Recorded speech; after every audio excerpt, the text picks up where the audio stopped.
Hey, kia ora, Helen Brahms here coming to you live from Colorado Springs in Colorado. Hope you're all having a super fantastic sparkling tune-up Tuesday. So how was your tune-up Tuesday? What were some of the 90s songs that you listened to? We did listen to some of those ones that I didn't know about, like Watermelon Crawl. That turned out to be a really cool country song. Very good for two-step, but I don't know how to do a two-step, so I might have to get a video out and go to YouTube and learn how to do a two-step. Mind you, I don't really know a lot of dances.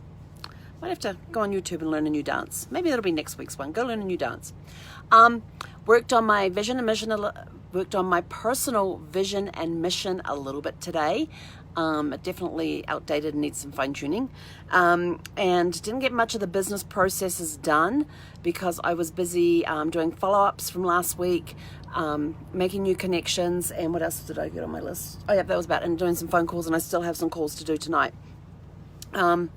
So it's been a very, very busy day for me, but I thought I would also impart on you some very cool, fun genealogy facts, because I am working through some genealogy classes right now, because I have to maintain my membership in the Association of Professional Genealogists. I have to do 12 hours of classes every year. To maintain it. So that's, continuing education credits, I guess you could call them. So came across some very fun facts about some very fun genealogy facts. So I thought I would share them with you this evening. So for example, did you know your surname, which is also known as your last name, did not come around in use until the 11th century in Europe? There are four general groups of surnames. Those based on occupations, like baker, weaver, smith, which is a short for blacksmith. Those based on place names or geographical features, such as Hill, Townsend, those sorts of ones, Goodland. Names coming from nicknames or an appearance, like Brown or Little. Thought that was kind of interesting. And those that are based on the father's name, such as MacAndrew, which means son of Andrew. So a lot of the Irish and Scottish ones, which have the Macs on them, the Macs with the MC or the MAC, it means son of, and whatever the name was. So it was that. And then if you've got a last name with K-I-N in it, it means that you are a son of or a kin member of whatever that person's first name. For example, the person who wrote this is an author who is doing a cozy mystery book around genealogy, and his last name is Perkins. So Perkins is the son of Peter or kin of Peter. So I thought that was kind of interesting, because I knew about them coming from occupations, like bakers, weavers, smiths being short for blacksmith. What other ones were there? If you go through, there's different ways where they come from and that sort of stuff. Then there was if you go back 8 generations, and this one was really cool. I thought this was really cool. Going back 8 generations, most people will have 256 ancestors. This is called an outbred family tree. And it says Charles Habsburg, also known as Charles II of Spain, from 1661 to 1700, was so inbred he only had 29 ancestors. I'm like, what? And he also suffered from great physical disabilities as a result of all the inbreeding. So if you have 256 ancestors going back through your tree with no inbreeding, then it's known as an outbred tree. So these are cool things that you learn along the way. And this one I did know, but it's always good to remind people that Ellis Island didn't change the names of immigrants coming into the United States. It was the immigrants coming in themselves that changed their names. They could have changed it from the original spelling. They may not have known how to spell their name, because some people coming in were illiterate. They may have dropped some letters. They may have changed it. They may have Americanized it a little more because they didn't want to have that attachment back to the countries that they came from. I know people when they hear the last name Brahms, they go, "Oh, you related to the composer Brahms?" I'm like, no. When my husband's family first came to America in the early 1900s, they actually came over as a Brahmsovich. And when they came in, they changed it to Abrams. And then when my father-in-law was about 5, his dad changed it to Brahms. So that's the history on that. And that was when they came from the Ukraine and Lithuania. The Jews were being persecuted there at the time when they left, and that's why they left. And so they didn't want to have that I guess reminder or whatever. They wanted to Americanize their name a little more, which is why they shortened it and all that. So it's actually the immigrants as they came in, and they said that and some of them wanted to translate it to English so it didn't sound like they were foreigners, even though their accents may have given them away. So it's kind of interesting. Now, this was something new I learned. I did not know about these, that all the symbols that you see on headstones in cemeteries have meanings. And I love going to cemeteries. Call me crazy, whatever. I love cemeteries. They are just so, for me, so calming and peaceful. I know that when I'm in San Diego, if I'm having a really rough day, just to go and visit Brad's grave and just sit there with him. And then when I leave, I just feel like a huge weight's been lifted off me. But I love visiting cemeteries. I love reading the tombstones because some people have some really cool epitaphs on there, all sorts of things. But did you know that if there's a rosebud on a gravestone, it means the person was under the age of 12? There's all sorts of different ones, but this is to do with the rosebuds. A rosebud with a broken stem, a young person's life was cut short. A partial bloom, the person was in their teens. A full bloom, they passed away in the prime of their lives, usually meaning in their 20s. Intertwined or joined rosebuds, a mother and a child who both died during childbirth or at around the same time. Or it can indicate two family members with a strong bond who passed away at the same time. So I thought that was kind of cool. And I know there's lots of other different symbols, but this is the one that they mentioned in the article. And then they say, though it's pretty cool to be able to claim your descendant was William the Conqueror or Charlemagne. Charlemagne, which one was that? Was it Brooke Shields? Think on Who Do You Think You Are? I think it was Brooke Shields. They traced her 42nd great-grandfather was Charlemagne when they traced it back. And they said, so it's pretty, in the article here it says, though it's pretty cool to be able to claim you are a descendant of William the Conqueror or Charlemagne, the fact is for most of the English or European heritage, there's a strong chance they too can trace back to Will or Charlie. Just because I guess they sowed their seeds well. And this is one that I knew as well about DNA testing, that when full-blooded siblings take DNA tests, they can actually come back showing different amounts of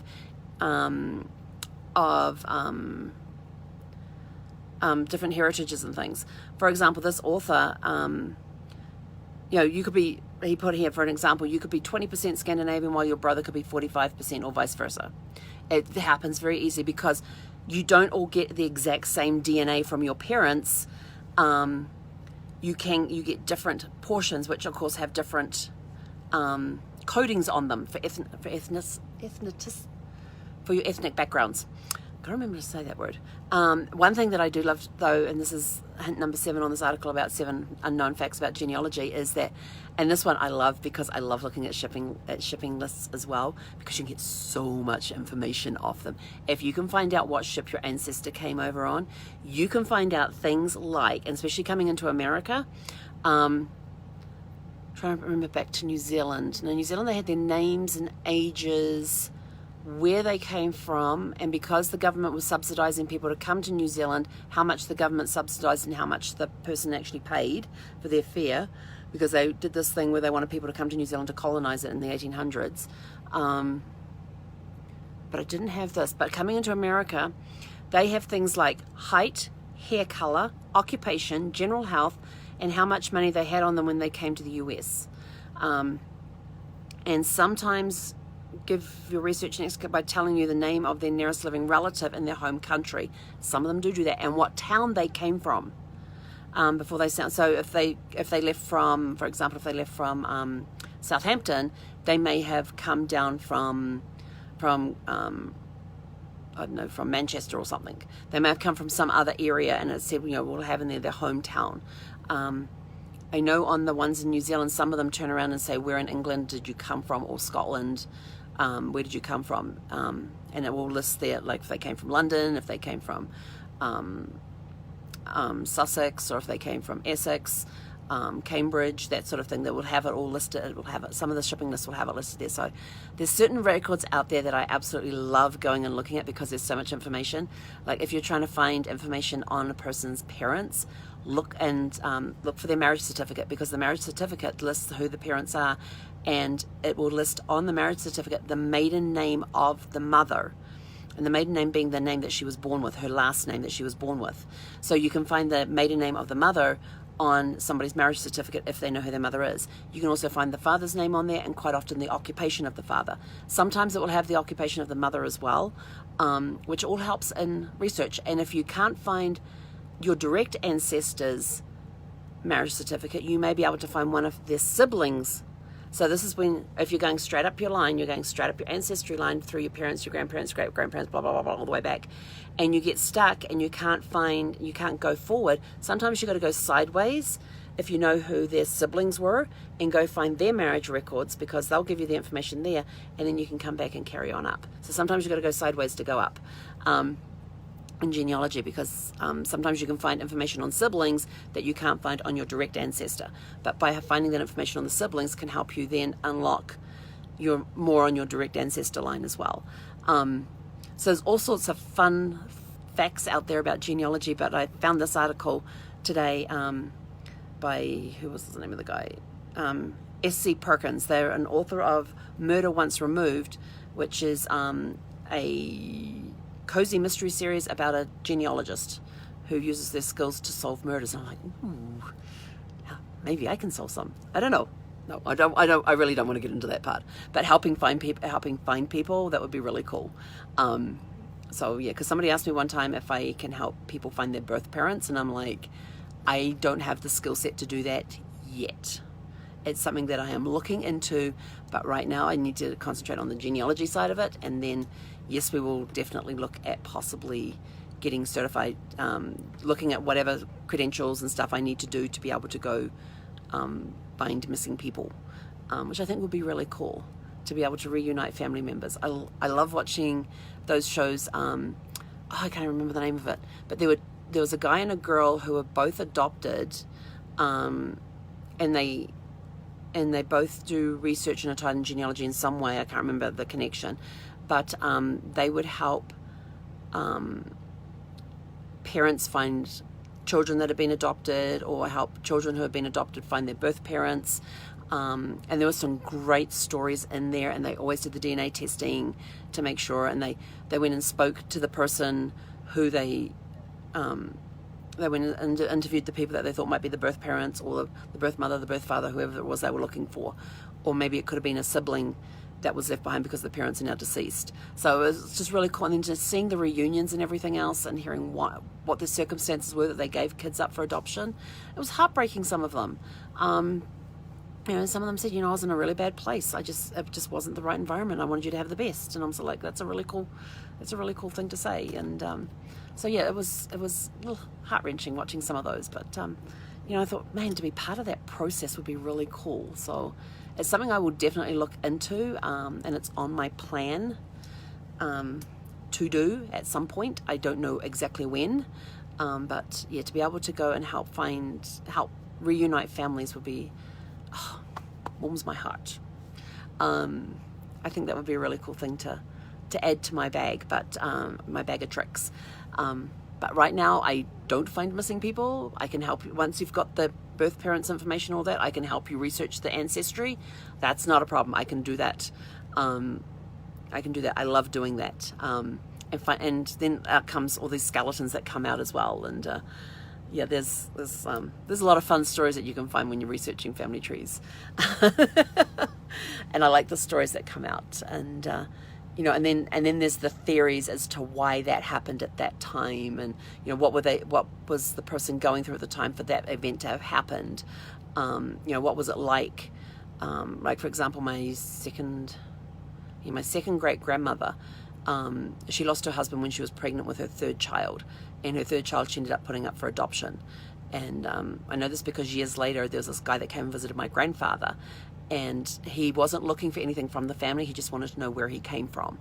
And I thought, well, hang on, he's a little young to be the actual child, since the child would have been born in like So 1897, I think it was, the 1800s. So it was either the son or the grandson of the child that was actually adopted, and then who it was adopted to. So we're able to find that out. My grandfather got all his information in that, and we were able to research it later on and find out. And then it was sort of like, then there's all these other children that came on afterwards, and it was like, well, who are they? Where'd they come from? And so we're sort of like thinking, what was it like for my second great-grandma, my 2 times great-grandmother at the time in New Zealand, in this little coal mining town? What was life like for her then? Her husband falls into the river. They don't find his body for months later.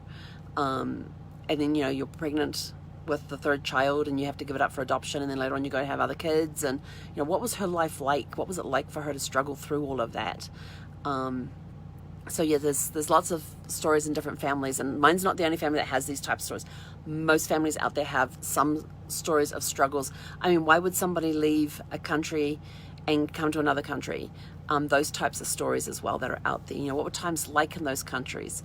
What was it like for my husband's family when they left Lithuania and the Ukraine and came to America? They were getting persecuted as Jews there at the time. So what was it like to be there and to escape from that and come to America where they're going to find their fortunes and all the promises that came with it? And then on my dad's side of the family, we had one family where it was centered, where they were centered, and some people stayed, and some of the family members stayed in that area. Some went to Canada, some went to the US, some went to New Zealand, some went to Australia. And so it's finding out, why did this one stay here and why did these other ones scatter? So, it's kind of interesting, what type of things were they living at the time? And some of the stuff for Australia and New Zealand, they were government subsidized. They were, because they were, some people are going to go, yeah, but Australia was a penal colony. So there's 2 types of people that immigrated to Australia. So we're going to clear that one up right now.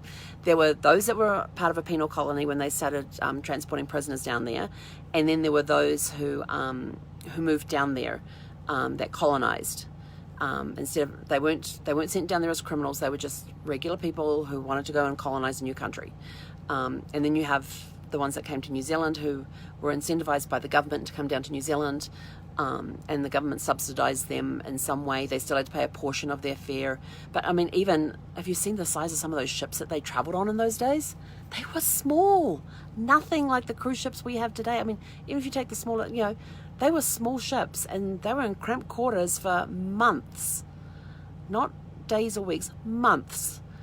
And, some of the seas and stuff, the times that they were traveling, and, they were under wind sail. They weren't under engines. They were under wind sail. Can you imagine what the conditions would have been like on that? My mind just boggles. Anyway, that's it. I've waffled on for long enough, giving you some food for thought. Where did your ancestors come from? What conditions did they come to the States in? Where did they come from? When did they arrive in the States?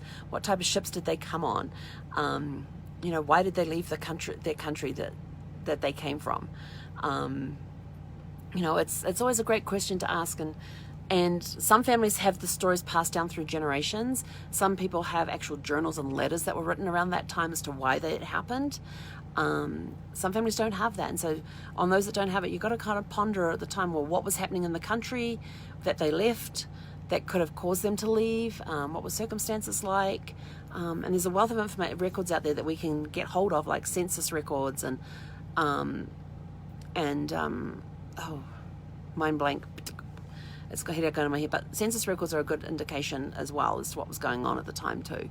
So, and even some newspaper articles from back in those times can help see, and then learning the history of that area as well will help you see what the conditions were like at that time that would have caused people to think, I'm out of here. I'm done. We're packing up. We're moving. We're going from England. We're moving to America. Why? Because we can. But no, there were conditions around the times and opportunities available to them as to why they did do those moves at the time.